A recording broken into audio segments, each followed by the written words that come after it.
Aquí comienza nuestra transmisión. Familia del Rey desde casa, un tiempo de bendición y edificación espiritual con los pastores Rodrigo Yepes y María Elena Cortés.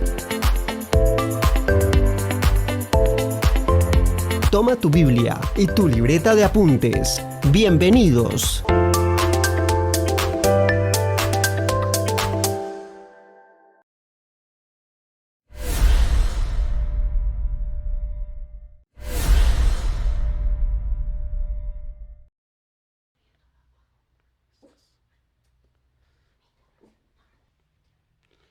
Buenas tardes, queridos amigos, hermanos de Familia del Rey.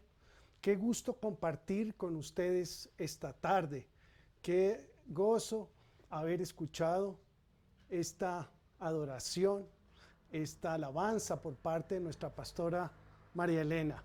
En esta tarde quisiéramos compartirles una poderosa palabra que nació en un tiempo diario con Dios.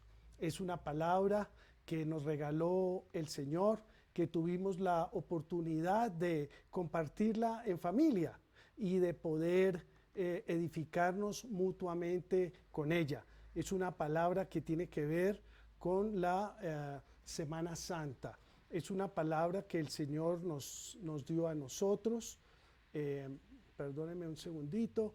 Y vamos a darle las gracias al Señor por su presencia en esta tarde. Señor, te damos gracias por tu presencia en esta tarde. Señor, hoy ponemos en tus manos este tiempo de bendición, para que seas tú hablando a nuestros corazones, Señor, para que con esta unción, Señor, de esta alabanza podamos pregonar y predicar con denuedo tu palabra. Amén. Muy bien, les decíamos entonces que esta palabra la encontramos en Lucas 22. Vamos hoy a hablar del Evangelio de Lucas. Vamos a hacer no una lectura de los versículos, sino vamos a hacer un resumen de toda esta poderosa palabra para ir extractando las enseñanzas que hay allí. Entonces dice la palabra del Señor que en Lucas 22, que se acercaba la fiesta de los panes sin levadura, que se llama la Pascua, en la cual se sacrificaba el cordero. Y es importante recordar que desde el Antiguo Testamento se nos habla de la Pascua. Es tal vez en Éxodo 12, cuando cuando Jehová le dice a su pueblo: te voy a liberar de la esclavitud de Egipto. Y les da una señal: deben sacrificar un cordero, tomar su sangre y pintar las columnas de la puerta y el dintel de esa puerta, para que cuando el Señor pasara, por eso es Pascua, porque Él pasa y no toca, sino únicamente tocó a los varones de todas las familias de Egipto, incluida la del faraón, incluso de los animales. Y si tú haces el paralelo con Lucas, así como en el Antiguo Testamento hubo esa liberación, ese cordero, esa fiesta de la Pascua, es a la cual se refiere Lucas 22. Y aquí también hay un cordero poderoso, nuestro Señor Jesucristo. Sigamos entonces. Dice la lectura, dice la palabra del Señor, que en aquella época los sacerdotes y los escribas buscaban cómo matar al Señor Jesucristo, pero que trataban de hacerlo en un lugar donde no los viera el pueblo, porque Jesús era muy popular en su época, porque Él vino a contrastar, vino a actuar en contra de esos fariseos. Y Él les predicaba como quien tiene autoridad. Y dice que la gente lo seguía y que estos sacerdotes trataban de matarlo. Y agrega la escritura que Satanás entró en Judas Iscariote. Y dice que se llegó a un acuerdo económico, para que Él les diera una señal y Judas Iscariote entregara a nuestro Señor Jesucristo. Y entonces el relato bíblico simultáneamente nos cuenta que Jesús envía a Pedro y a Juan a preparar el aposento alto y les dice que allá van a encontrar un hombre con un cántaro y que le pregunten dónde van a celebrar la Pascua. Y ellos hacen tal cual como Jesús les pide y arreglan todo ese lugar. Y ya estando allí en esa noche, en ese lugar, el Señor Jesucristo les comparte de su corazón que es necesario que Él padezca, que Él les dice, tal como se los venía diciendo hacía mucho tiempo, que era necesario que Él padeciera. Pero los apóstoles en ese momento y antes no entendieron a qué se refería y nunca le preguntaron. Si usted mira las escrituras en los evangelios, ninguno de ellos le preguntó, maestro, ¿y eso cuándo va a ser? ¿Y por qué? ¿Y para qué? Ellos no le pusieron atención a esas palabras tan importantes de Jesús.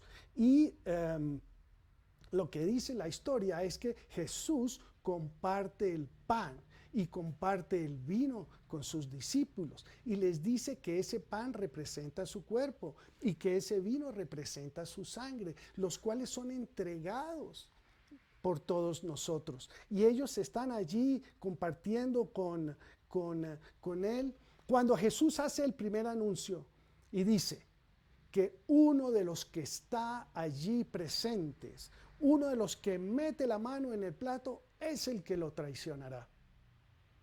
Y en ese momento empieza, dice la palabra, una gran discusión entre ellos sobre quién sería. Y si usted se pone a pensar en ese grupo de personas, bueno, ahí había incrédulos, ahí había cobradores de impuestos, ahí había ladrones, ahí había también estafadores y había gente del común. Y fíjense ustedes que esa manifestación de Jesús causó más impacto, más impresión que la muerte misma de nuestro Señor Jesucristo que Él anunciaba. Y sin embargo, dice la palabra que hubo otra gran discusión. La otra discusión era entre los apóstoles sobre quién de ellos sería el mayor. Entonces miren, queridos hermanos, el desenfoque de nuestros discípulos, de estos discípulos. El Señor les dice que es necesario que perezca y a ellos esa noticia no los impacta. Los impacta más la noticia de que uno de ellos lo va a traicionar y usted puede imaginar cómo se echarían culpas el uno con el otro. Y lo más increíble, todos pensaban era quién iba a ser el mayor. Porque si ante la ausencia de nuestro Señor Jesucristo, cada uno de ellos tal vez pensaba que era Él el que debería ser. Entonces ellos estaban pensando en su propia agenda y no en lo que el Señor Jesucristo les había dicho. Y aquí viene tal vez uno de los versículos más importantes y que es la razón de esta enseñanza. Porque cuando estaban hablando sobre este tema, Jesús hace el anuncio más importante de la noche. Y les dice, voy a parafrasear, Simón, Satanás os ha pedido para zarandearos como trigo, pero yo he orado para que tu fe no falte. Y una vez vuelto, confirmes a tus hermanos. Vamos a ir despacio sobre el anuncio de Jesús. Les dijo, vas a ser zarandeado como trigo. Y se lo dice a Simón. El Señor se dirige especialmente a Simón. Y nosotros, tal vez como Simón Pedro, también nos hemos sentido zarandeados por el Señor. Y usted recuerda la parábola del trigo y la cizaña. El trigo y la cizaña son muy parecidos. La diferencia que tienen es que al momento de la cosecha, el trigo mira su espiga firme hacia la luz, hacia el cielo. En cambio, la cizaña se inclina hacia la tierra. Y en esa hermosa parábola dice, Señor, entonces ¿será que hay que cortar la cizaña? Y él dice, no, no la corten, porque no sea que por cortar la cizaña también corten el trigo. A su tiempo se segará y se separará el trigo de la cizaña. El trigo en las bodegas y la cizaña se va al fuego. Y Jesús les dice, y fíjese cómo dice la Escritura, dice, os ha pedido, no se refiere únicamente a Pedro. En otras traducciones, en otras versiones, dice, los ha pedido, o sea, a todos los discípulos. Los ha pedido para ser zarandeados como trigo. Pero mire lo que dice Jesús, pero yo he orado para que tu fe no falte. Hoy, mi querido hermano, Jesús está orando por ti. Y Él está sentado a la derecha del Padre, a la diestra del Padre, está intercediendo allí por ti y por mí. Y ese, querido hermano, es nuestra fortaleza. Si confiamos en nuestras oraciones y que lo que oramos conforme a la palabra de Dios lo hace, ¿cómo será una oración de nuestro Señor Jesucristo sobre nosotros? Y es importante también que tú sientas eso. Es importante que tú sientas y sepas que Jesús en este momento está orando, está intercediendo por ti. No importa lo que esté pasando a tu alrededor. Y también dice, y una vez, le dice a Pedro, y una vez vuelto, confirmarás a tus hermanos. Y esa palabra lo que significa es que él iba a fallar en su fe. Porque le dice vuelto, o sea, vas a ir, vas a fallar, pero cuando hayas vuelto, restaurarás a tus hermanos. Y es una palabra, repito, que el Señor le da a Pedro, va dirigido a él. Y entonces, ¿qué contesta nuestro Pedro? Señor, yo estoy dispuesto a ir contigo, no solo a la cárcel, sino también al sepulcro. Y esa afirmación, ¿cómo es contestada por nuestro Señor Jesucristo? Pedro, antes de que el gallo cante esta noche, tú me habrás negado 3 veces. De la reacción de Pedro, no hay referencia en la Escritura. Pero Pedro era prepotente, Pedro era arrogante, Pedro era visceral, era activista, él buscaba sobresalir, él buscaba llamar la atención siempre del maestro. Y esa noche en su corazón seguramente pensó, Jesús está equivocado, yo sí estoy dispuesto a ir con él a la cárcel y si es del caso morir.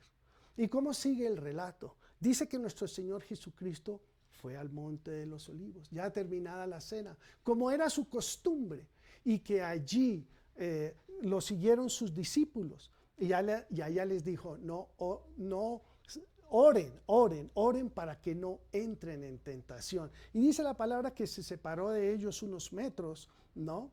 Se separó de ellos unos metros y oró al Padre, porque él sabía lo que venía esa noche. Y le dijo al Padre, Padre, pase de mí esta copa si es tu voluntad. Pero no se haga la mía, Señor, sino la tuya. Y eso se lo dice nuestro Señor Jesucristo a Dios. Y es una palabra muy poderosa, porque en el corazón de nuestro Señor Jesucristo, a diferencia de lo que sucedía con los apóstoles, era la agenda de Dios. En cambio, en los apóstoles estaba en su corazón, era su propia agenda. Y Jesús esa noche dice, Señor, pase de mí esta copa. O sea, mi hermano, tú también puedes orar, Señor, pase de mí esta copa.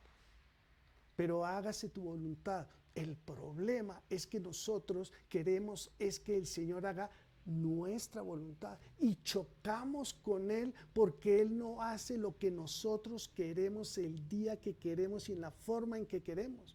Y lo que el Señor quiere es cambiarte a ti, Él lo que quiere es enseñarte a ti, y ese es el propósito de esta enseñanza. Jesús tiene sus ojos puestos sobre ti, Jesús tiene su mirada puesta sobre nosotros, y eso es una bendición porque la misma palabra dice, porque yo sé los pensamientos que tengo acerca de ustedes, que son para bien, no son para mal, para darles un futuro y una esperanza. Entonces, cada vez que el Señor Jesús está con los ojos puestos en ti, es para tu bien. Y dice que nuestro Señor Jesucristo allí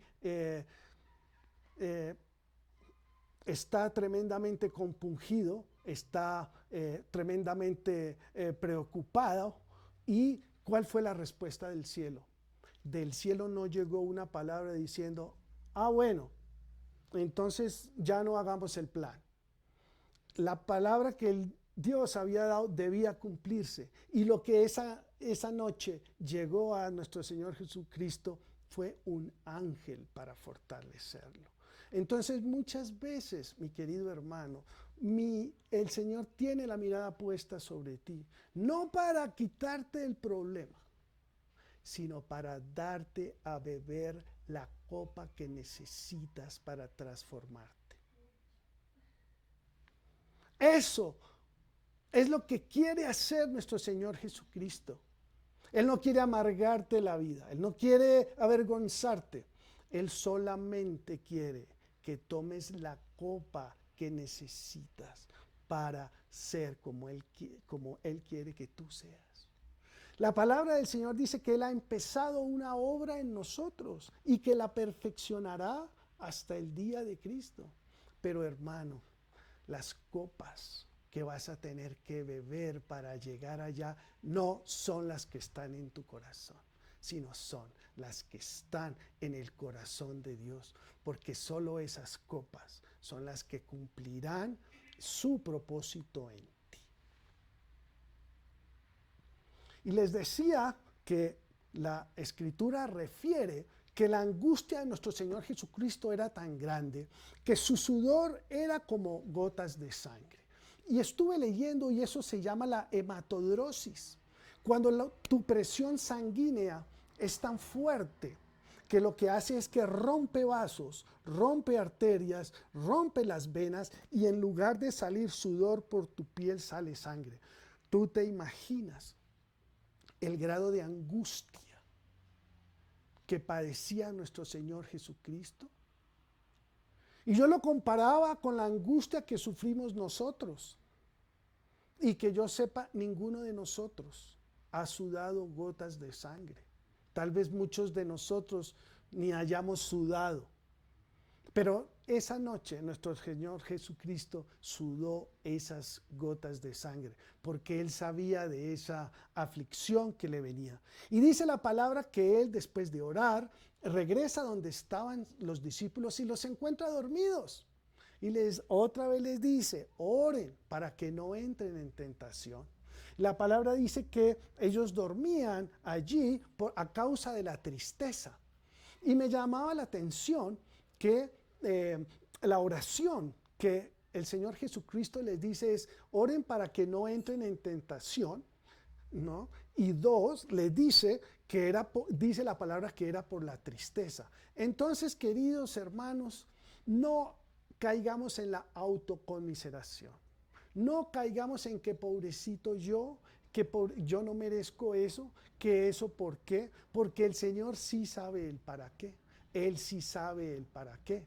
Entonces no hay que caer en dos cosas. Primero, en esa tristeza, en esa autoconmiseración. Y segundo, en ese sueño, en el aplazamiento, en el postergamiento. Tenemos que tener una vida íntima con nuestro Señor. Una vida en la cual lo reconozcamos a Él como nuestro Señor y Salvador. En la noche de varones tuvimos un tiempo precioso donde pudimos compartir eso. Y bueno, ¿cómo continúa el relato? Están ellos allí y llega una multitud y delante de ellos va Judas, el Iscariote, y se acerca a Jesús y le da un beso. Y Jesús le contesta, con un beso entregas al Hijo del Hombre. Y entonces allí se suscita un enfrentamiento, ¿no? Y los discípulos dicen, Señor, saquemos las espadas y vamos a pelear. Porque todavía no habían entendido que la revolución que traía nuestro Señor Jesucristo es una revolución del interior. No es una revolución. El pueblo de Israel estaba esperando a un libertador con un ejército gigantesco que tuviera poder político, social, económico. y lo que envió fue a un hijo de él que nació en un pesebre y que enseñó acerca de la humildad, del servicio, del arrepentimiento, del perdón. Y con eso transformó a todo el mundo. Y con eso hoy tenemos la esperanza de conocer la morada eterna. Y entonces dice el relato que Pedro lanza la espada y le quita la oreja derecha a uno de los que venía a apresarlo. Y entonces Jesús reacciona tomando esa oreja y volviéndola a pegar en este hombre, porque él tenía que enseñarles que nuestra lucha no es contra carne y sangre. Nuestra lucha es contra principados, contra potestades, gobernadores de las tinieblas, huestes espirituales de maldad en las regiones celestes. Contra ellos es que hay que luchar. No es contra tu hermano, no es contra tu pareja, no es contra tu hijo, no es contra tu padre, contra tu hermano, contra tu vecino, ni siquiera contra tu enemigo. Es el poder espiritual el que se está activando. Y en ese momento ya Jesús es apresado y es conducido a la casa del sumo sacerdote.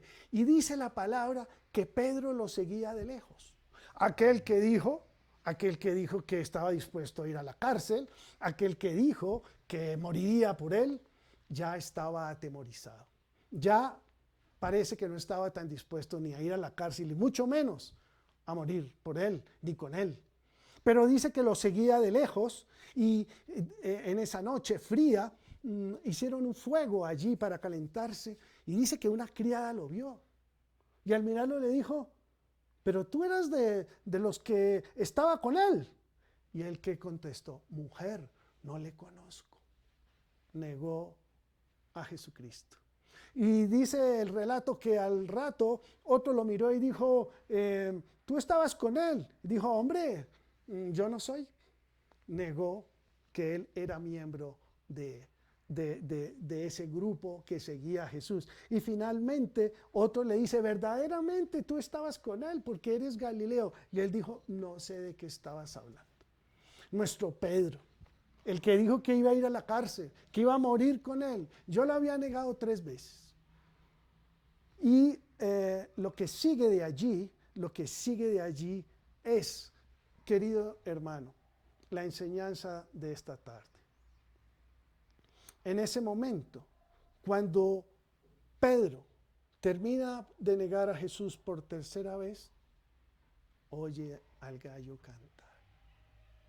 Y en ese momento se encuentra en la mirada de Jesús con la mirada de Pedro.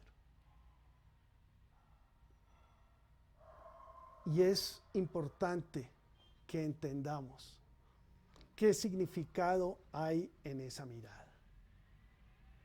Unos podrían decir, era una mirada de reproche, era una mirada de juicio, era una mirada de condenación, era una mirada de yo te lo dije. Sin embargo, ¿qué transmitió Jesús a Pedro en esa mirada? Escuchaba al pastor Rodrigo, cada vez que usted tenga una pregunta de esas, pregúntele a la Biblia y que la Biblia sea la que le conteste. No mire en su corazón, porque a veces nuestro corazón es engañoso. Y fue por eso que antes habíamos dicho que Jesús dijo a Pedro, Simón Pedro, Satanás ha pedido para zarandearos, pero yo he orado para que tu fe no falte, y vuelto confirmes a tus hermanos.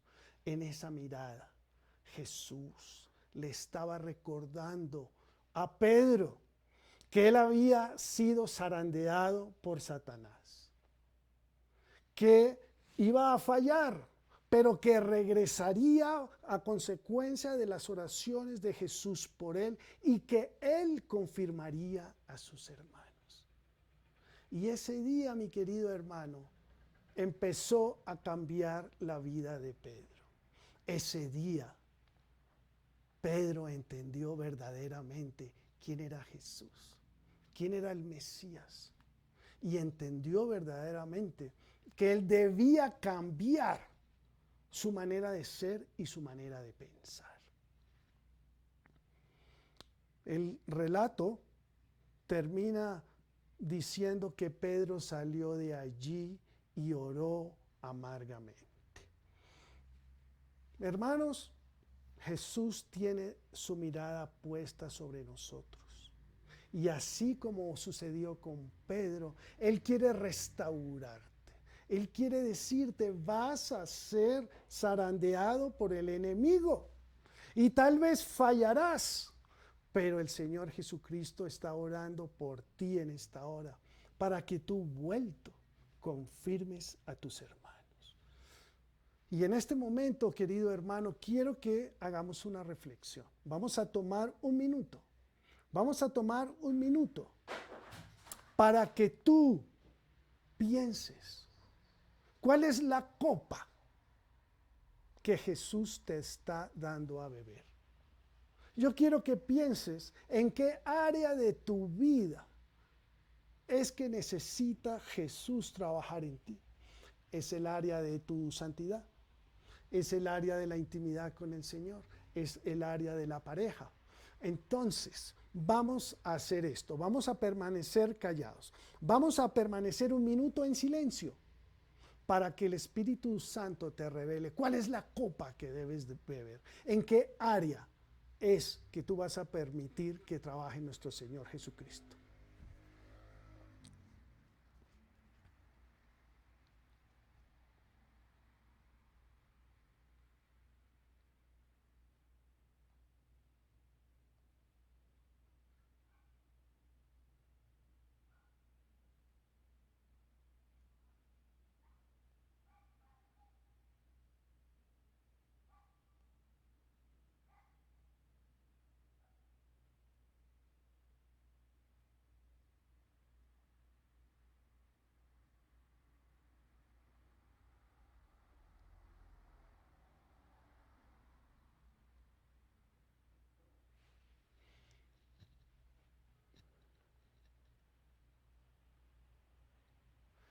Toma los últimos 5 segundos.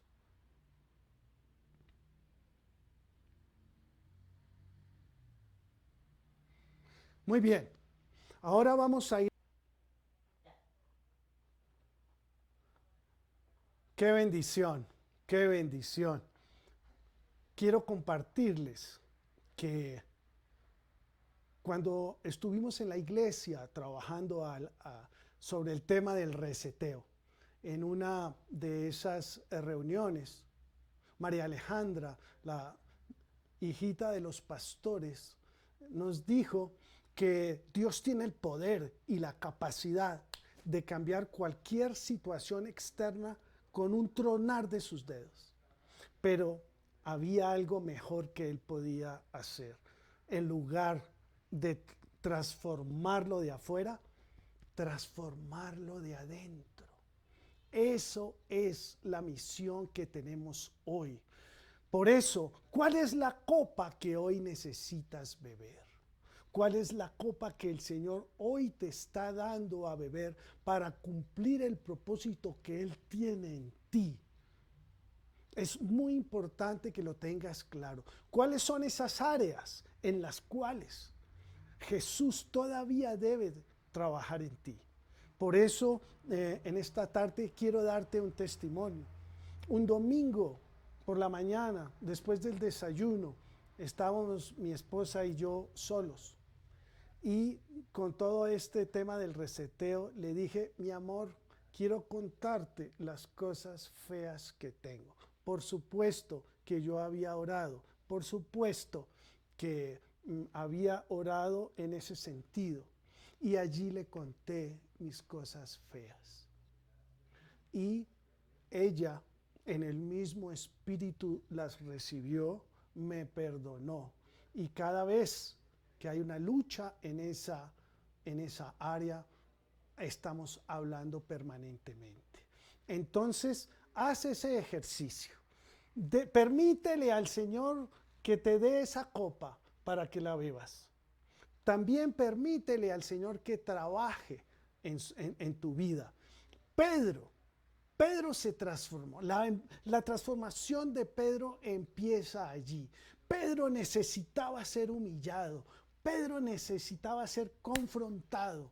Pedro necesitaba saber que era un pecador, que era un hablador, que era impulsivo. Y con esa mirada Jesús se lo dio a entender. Y ahí es cuando empieza la verdadera transformación de Pedro. Padre, en esta noche te damos las gracias porque has hablado a nuestro corazón.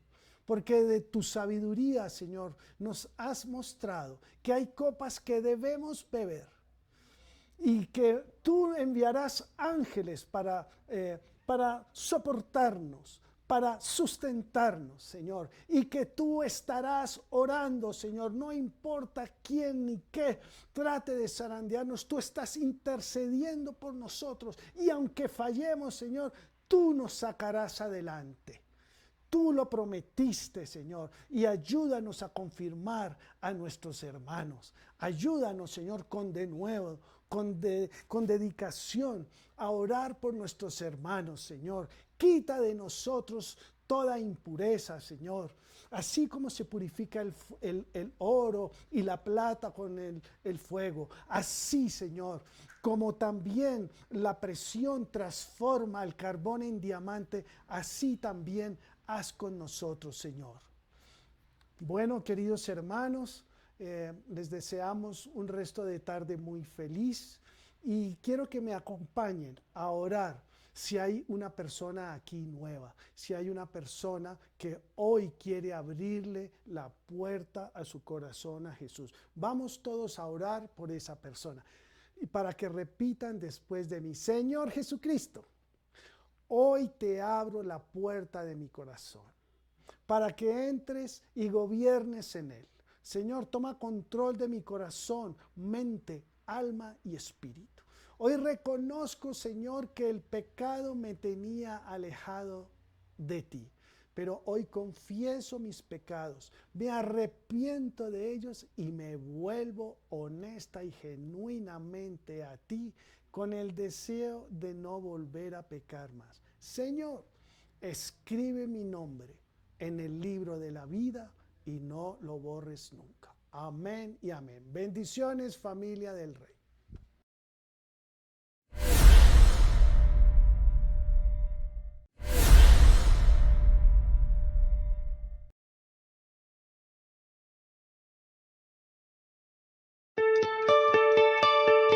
Únete a la obra de Dios donando para el ministerio. Sigue los siguientes pasos. Realiza tu donación a la cuenta de ahorros Da Vivienda, número 462-9000-48796, a nombre de la Iglesia Cristiana Familia del Rey. NIT 900-693-679-8. Luego envíanos un correo electrónico a admonfamiliadelrey@gmail.com junto con tus datos, concepto y valor de tu donación, adjuntando el comprobante de la transacción.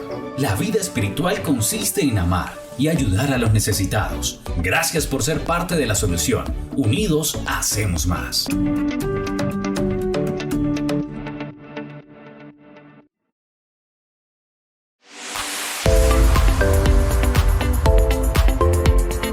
Hemos finalizado nuestra transmisión, pero puedes seguir conectado con nosotros a través de nuestras redes sociales. Estamos en YouTube, Facebook e Instagram como Familia del Rey. También puedes seguir conectado con nosotros a través de nuestra emisora online, Familia del Rey Radio.